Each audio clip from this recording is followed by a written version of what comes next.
Hello friends, இன்றைக்கி சூப்பராக ஒரு நமக்கு ஆடி வெள்ளி வரப்போ நாளைக்கு முதல் வாரம் ஆடி வெள்ளி உங்களுக்கு ஆடி பறக்க போகுது பார்த்தீங்களா. அதுக்காக அவங்க ஸ்பெஷலாக ஒன்று செய்வாங்க. அது செட்டிநாடு ஸ்பெஷல் கும்மாயம் சொல்லுவாங்க, கும்மாயாவும் சொல்லுவாங்க. அந்த மாதிரி அந்த ஸ்வீட் தான் பார்க்க ரொம்ப டேஸ்ட்டாக இருக்கும். அது எனக்கு சொல்லும் போது இது எப்படி செய்வீங்க கேட்கும்போது, நீங்கள் உளுந்தங்களி செய்வீங்கல்ல, அந்த உளுந்தங்களி மாதிரி தாங்க. நீங்கள் நல்லெண்ணெய் ஊற்றுங்க, நாங்கள் நெய்யிலே செய்வோம் இது.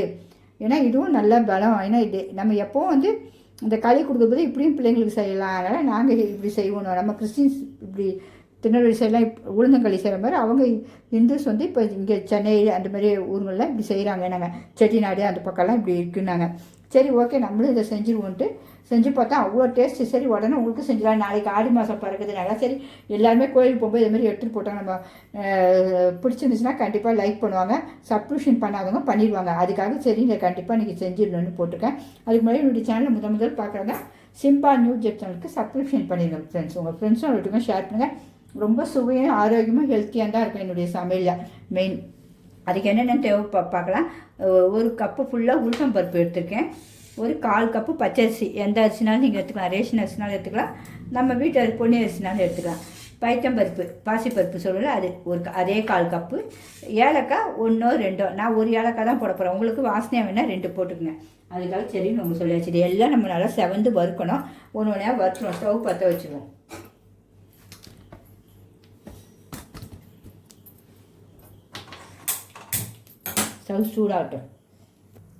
ஸ்டவ் சூடாகட்டும்னு தெரியாமல் சொல்லியாச்சு. தட்டி சூடாகணும், வேறு ஒன்றும் இல்லை.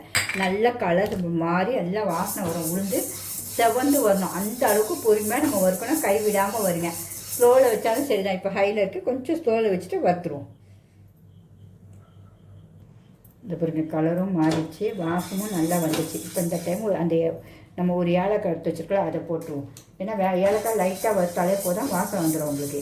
எண்ணெய் எதுவுமே ஊற்றாதீங்க, ஃபுல்லாக நெய் தான் இதில். அப்போ எவ்வளோ ஆரோக்கியமாக இருக்கும் பாருங்கள். நம்ம சும்மா கூட பிள்ளைங்களுக்கு செஞ்சு கொடுக்கலாம். இப்போ நாங்களாம் சும்மாவே செஞ்சு கொடுக்கலாம். நீங்கள் இந்துக்களுக்காக தான் சொல்கிறாங்க. நீங்கள் வெள்ளிக்கிழமெல்லாம் வேணால் எடுத்துகிட்டு போங்க. எனக்கு சொல்லி கொடுத்தவங்க இப்படி தான் சொன்னாங்க. ஏன்னா நாங்கள் வெள்ளிக்கிழமை தான் செய்வோம். ஆடி வெளியில் இது ரொம்ப ஃபேமஸ்ஸு செட்டிநாட்டில் அப்படின்னாங்க. செட்டிநாட் ஸ்வீட்டுன்னு. சரி, ஓகே, அதை நம்ம செஞ்சு பார்த்தோன்னே உண்மையாக பிடிச்சிருந்துச்சு. சரி, உங்களுக்கு செஞ்சிடலான்னு. இந்த கலருக்கு வரணும். இது பாருங்க, கலர் உங்களுக்கே தெரியும் நினைக்கிற மாதிரி. இப்படி கொட்டும் போது கலர்லாம் கலந்து கேட்கணும். அடுத்து இதே சூட்டில் கொஞ்சம் ஹையில் ஃபஸ்ட்டு வச்சுக்கலாம். பாசிப்பருப்பு அதையும் நல்லா வறுத்தணும், கைவிடாமல் வறுக்கணும். இப்போ ஸ்லோ பண்ணிட்டேன்.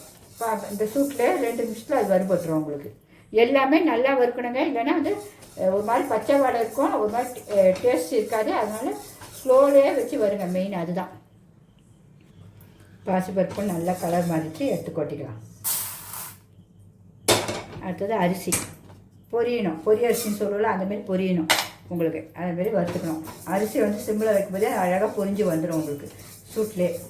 பச்சரிசி தான் எடுத்திருக்கேன், நீங்களும் பச்சரிசி எடுத்துக்கோங்க. இந்த பாருங்க, இந்த அளவு பொரிஞ்சிருச்சு, கலரும் மாறிடுச்சு. இப்போ அப்படியே எல்லாம் நல்லா ஆறணும். நல்லா ஆறணுன்னு தான் மிக்ஸில் அரைக்கணும். அரைச்சிட்டு எவ்வளோ அளவு இருக்குதுன்னு பார்க்கணும். அந்த அளவுக்கு தான் நம்ம எடுத்து தான் தண்ணி அளவு சொல்லுவேன். ஏன்னா இந்த எவ்வளோ அளவு இருக்கோ அந்த அளவுக்கு தண்ணி நம்ம பார்த்து எடுக்கணும். அதுமாதிரி வெல்லம் நம்ம இந்த 1 கப்பு ஃபுல்லாக எடுத்துருக்கோன்னா நீங்கள் வெல்லமோ கருப்பட்டியோ நாட்டு சக்கரை எதுனா நாட்டு சக்கரை எடுத்து வச்சுக்கோங்க. அது சுத்தமாக இருக்கும், கல்லுகள் இருக்காதுக்காக நாட்டு சக்கரை 1 கப்பு எடுத்து வச்சுருக்கேன். அதே நெய்யும் நீங்கள் இதில் 1 கப்பு நெய் எடுக்கலாம் தாராளமாக. நமக்கு எப்படியும் 3/4 கப்பு ஆகும். ஏன்னா நெய் ஊற்றும் போது திருநெல்வேலி அல்வா மாதிரி அப்படியே இலையில விழும் உங்களுக்கு. மெயின் இது இலையில வச்சு தான் சாப்பிடுவாங்க. அதையும் நான் சொல்லிட்டேன். இது ஆறத்துக்குள்ளே இதெல்லாம் பார்த்துருவோம். இப்போ பாருங்கள், மிக்சியில் நல்லா உங்கள் கை பிடிச்சிங்கன்னா சுடக்கூடாது, அந்த அளவு நல்லா ஆறிஇருக்கணும். அப்போ தான் இந்த மாவு நல்லா அரைக்கும் போது சூப்பராக வரும் உங்களுக்கு. இப்போ இதை அரைச்சிட்டு வந்துடும். நல்லா நைஸாக அரைக்கணும்.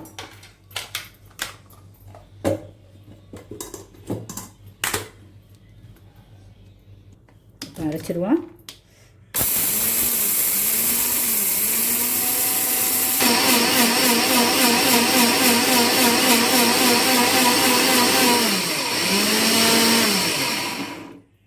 மிக்ஸி மட்டும் நல்லா அரைக்கணும்னு பார்த்துக்கோங்க. ஏன்னா என் மிக்ஸி சூப்பராக அரைப்படும் உங்களுக்கு. இது பாருங்கள், பவுடர் மாதிரி அரைப்பிடிச்சு பாருங்கள். மெயின் அதுதான் இந்த மிக்சியில். இது பார்த்திங்களா, இந்த நைஸுக்கு எவ்வளோ அந்த உடச்சக்கல்ல அரைச்சா இருக்கும் பார்த்திங்கன்னா, அந்த நைஸுக்கு வந்துருச்சு உங்களுக்கு.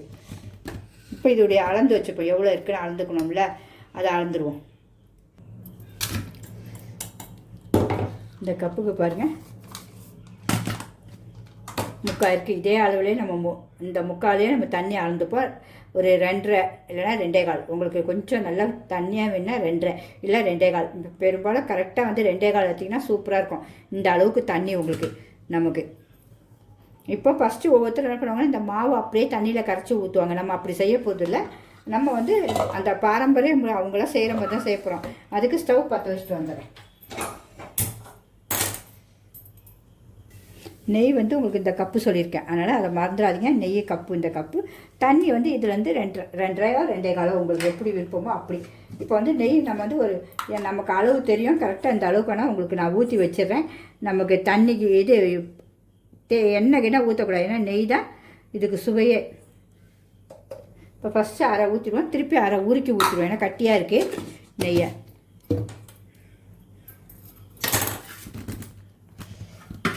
நான் சூடு பண்ணி ஊற்றி வச்சிடும். இதுக்கு வந்து இப்போ சூடு பண்ண தேவையில்லை, அதனால் உங்களுக்கு அப்படியே காட்டிட்டு இதில் உருகிடும். நெய் வந்து ரொம்ப சூடாகக்கூடாதுங்க, ஓரளவு லைட்டாக அப்படியே சூடாக முடியும் போது இதை எடுத்து போட்டுடணும். கரைஞ்சிக்கவே கூடாது. மெயின் அந்த இதுதான் அந்த செம்ம டேஸ்ட்டு. இது வந்து எல்லோரும் செய்ய மாட்டாங்க. இப்படி பெரும்பாலும் வந்து உங்களுக்கு வந்து தண்ணியில் கரைச்சி அப்படி தான் செய்வாங்க. இதை அப்படி கரைக்கக்கூடாது. இதிலே செய்யும்போது நமக்கு இன்னும் வெந்து வறுக்க தான் செஞ்சுருக்கோம். நல்லா வெந்து வாசமும் வந்து பூ மாதிரி ஆயிடும் உங்களுக்கு.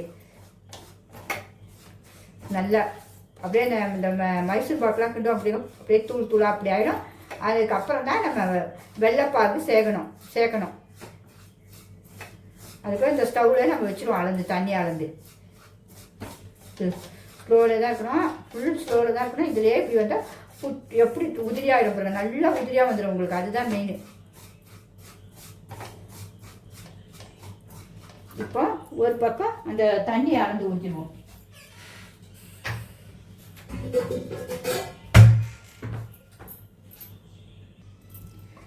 ஒரு கப் தண்ணி ஃபஸ்ட்டு நம்ம இந்த முக்கால் தான் எடுத்தோம் மாவு, அந்த அளவு கணக்கு பண்ணிக்கோங்க.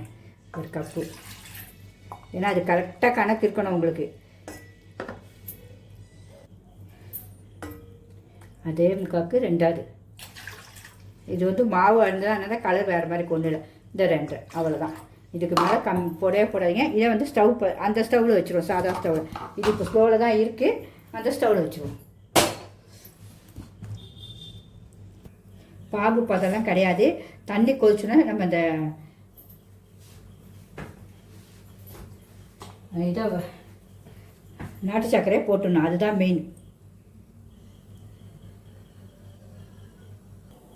இந்த பாருங்க தண்ணி கொதிக்க போது, இந்த கொதிக்கும் போதே இதை போட்டுருங்க. அது ஒரு கொதி வந்தோன்னா ஆஃப் பண்ணிவிடுவோம். உங்களுக்கு கருப்பட்டி போட்டாலும் ஓகே. இந்த சமயத்தில் கொதிக்கட்டும். தண்ணி கொதிச்சிருச்சு, நமக்கு நாட்டு சர்க்கரையும் போட்டுட்டோம்.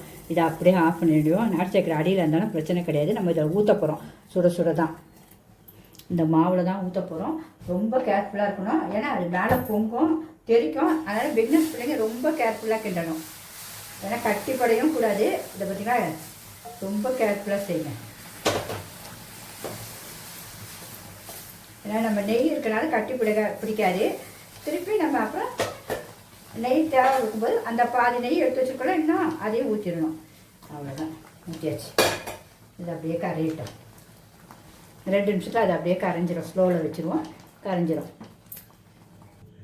அதை பார்த்திங்களா சூப்பராக கிண்டு போட விட்டுச்சு. இப்போ நம்ம மீதி நெய் வச்சுக்க அது கொஞ்சம் கொஞ்சமாக ஊற்றணும். அப்படியே நல்லா திரண்டு வந்துடும் உங்களுக்கு. அப்படியே பக்குவம் அவ்வளோ பத்துக்கு வரும். நல்லா வெந்திருக்கும். அந்த ஸ்லோவிலே ஒரு 5லேருந்து 7 நிமிஷம் வைங்க. இப்போ இதையும் ஊற்றிடுறேன். அப்படியே ஒரு கப்பு ஃபுல்லாக உங்களுக்கு கணக்குக்கு. ஏன்னா நெய்யை சூடு பண்ணிக்கோங்க. முதல்ல நம்ம வந்து கடாயில் வச்சோம், அதனால் அப்படியே ஊற்றிட்டோம். அடுத்த நெய் கண்டிப்பாக சூடு பண்ணி வச்சுக்கோங்க. ஒரு சின்ன வச்சுட்டு இப்படியே நீங்கள் கிண்டும் போது அந்த நெய்யும் உறிஞ்சிடும்.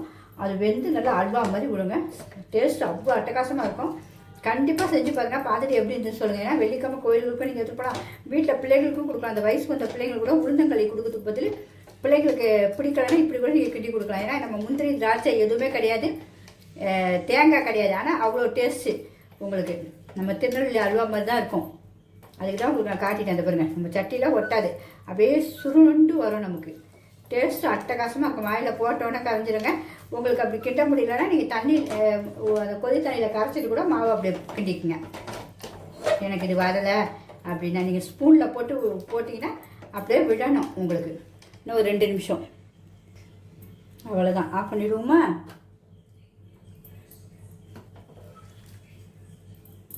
நம்ம கும்மாயம் சூப்பராக ரெடி ஆகிடுச்சு. நான் செஞ்சு பார்க்கும்போது முதல்ல ரொம்ப ஆச்சரியப்பட்டேன். சரி இது எப்படிடா இருக்கணும் பார்த்தா உண்மையாகவே சூப்பருங்க. உளுந்தங்களியோட டக்கர் உங்களுக்கு. நீங்கள் கற்பட்டினா இந்த இடத்துல கற்பட்டி போடுங்க. இப்போ சுவை பார்த்துருவோம், டேஸ்ட்டு பார்த்துருவோம். இப்படி எடுத்தால் இப்படி அழகாக வந்து விழணும் உங்களுக்கு. அந்த அளவுக்கு சூப்பராக இருக்கும் உங்களுக்கு. யாராருக்கு பிடிக்கும்னு சொல்லுங்கள். கண்டிப்பாக அவ்வளோ டேஸ்ட்டாக இருக்கும். மிஸ் பண்ணவே பண்ணாதீங்க கண்டிப்பாக. அதனால் தான் உங்களுக்கு நான் செஞ்சு காட்டிட்டேன். ஏன்னா ரொம்ப டேஸ்ட்டாக இருக்கும். கண்டிப்பாக நாளைக்கு செஞ்சுருங்க ஃப்ரெண்ட்ஸ். சுவை பார்க்கணும்ல, கண்டிப்பாக சுவை பார்த்துருவோமா? ரொம்ப சூடாக இருக்கும். நல்லா ஆற வச்சு சாப்பிடுங்க. ஒரு வாரம்னாலும் கெடாது, வச்சு சாப்பிட்லாம் நம்ம. வேறு லெவலுங்க. இது பாருங்க, கையில் ஒட்டவே அவ்வளோ டேஸ்ட்டாக இருக்குது. சூப்பராக இருக்குங்க. பிடிச்சா கண்டிப்பாக எல்லாமே ட்ரை பண்ணுங்கள். கண்டிப்பாக லைக் பண்ணிடுங்க ஃப்ரெண்ட்ஸ். அவ்வளோ டேஸ்ட்டாக இருக்குது, மிஸ் பண்ணவே பண்ணாதீங்க. குட்டீஸில் வந்து பெரியவங்க வரைக்கும் சாப்பிடலாம். நம்ம பெரியவங்களுக்குலாம் அப்படியே வாயில் போட்டுன்னு அப்படியே வழுக்கி போயிடும். உங்களுக்கு ஒரே பாராட்டு மழை தான் இருக்கும். ஐயோ எப்படி செஞ்சு கொடுக்குறாங்க பாருங்கள் டேஸ்ட்டான வீட்டில். ஓகே ஃப்ரெண்ட்ஸ், பாய்.